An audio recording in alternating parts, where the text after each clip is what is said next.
welcome back to my channel. Today I'm going to be starting my UCAT tips series and I'm going to be sharing with you 5 top tips on how to ace the verbal reasoning in the UCAT. My first tip is going to be that you need to know what method suits you. Some people like to either read the whole passage first and then go to the question. Some people like to read the question first, then read the passage. Some people like to skim read the passage, then go to the question. Whichever one works for you, you need to figure it out. Personally, I use 2 methods. I either looked at the question first if I saw like a very significant piece of information in the question, such as like a date or some numbers. I read the question and then I look for that in the text. Or otherwise, if it was more wordy, then I would try to read the first sentence of each paragraph of the text so I could kind of place where each piece of information was. So that was kind of me skim reading / just seeing what was in the passage so I knew where to refer, so it didn't take as much time. Whichever method works for you, you've got to figure that out for yourself. And that can only be done by practice. My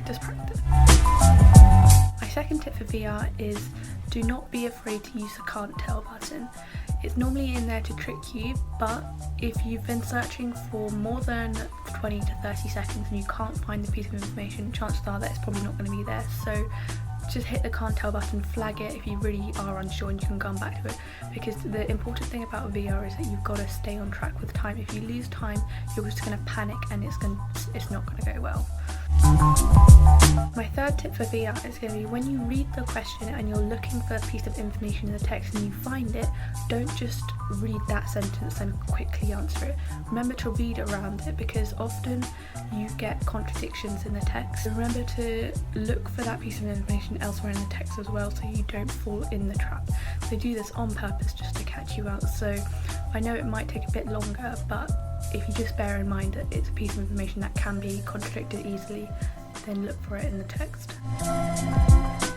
Tip number 4. Always look for important words like hence, therefore, however, thus, should, could.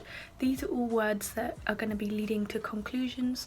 These are all words that are going to give you important statements that are possibly going to be one of the questions. So if you see those, remember where they are in the passage so you can refer back to them. It's also important that you're able to place dates exactly. So if you see a date, remember where it is. Sometimes they do the sneaky thing when they write, oh, in 1960, this happened, and then 5 years later this happened. Remember that you've got to add on the 5 if you're talking about the second event. So these kind of little traps that they put you in, just try to skim it as quickly as possible. Read around the important information just so you don't miss anything important out.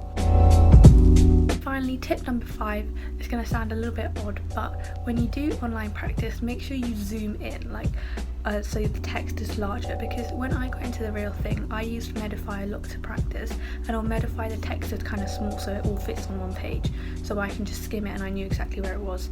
However, in the real thing the text was actually a lot larger, and I probably understand why, because it might, for visual purposes, it's probably a bit larger, but this meant that the text didn't fit on one page and I had to scroll up and down. This really affected my time schedule because I had to scroll, and it might sound daft, but actually if you practice it on a bit larger text, and you're going to get used to having to scroll, and I wasn't used to that in the real thing, so I struggled a little bit. And a side note of that, in the real thing I actually got more subsets and fewer questions within them. So normally one subset is about 4 questions in VR, but in my real thing I had quite a few subsets that were only 2 or 3 questions, but I had a lot more different pieces of text, and this also affected my time yet again. I had to read more number of texts, and actually that wasted a lot more time because I only had a few questions to answer on them. But on a side note from that again, what you can do, you can use the Control-N button to just quickly skim through and see how many subsets you have, because then this will give you a good indication of how you need to do your time, like what you need to spend more time on, what you don't need to spend as much time on. See if you can do the yes no questions first, and then you can move on to the more answer questions if that's how you prefer it. But the important take-home message from this is that you really have to know what suits your strengths, and you've got to do what you know will give you the best score possible, regardless of having to answer all the questions. Just answer what you know you're going to get right and you're going to do really well.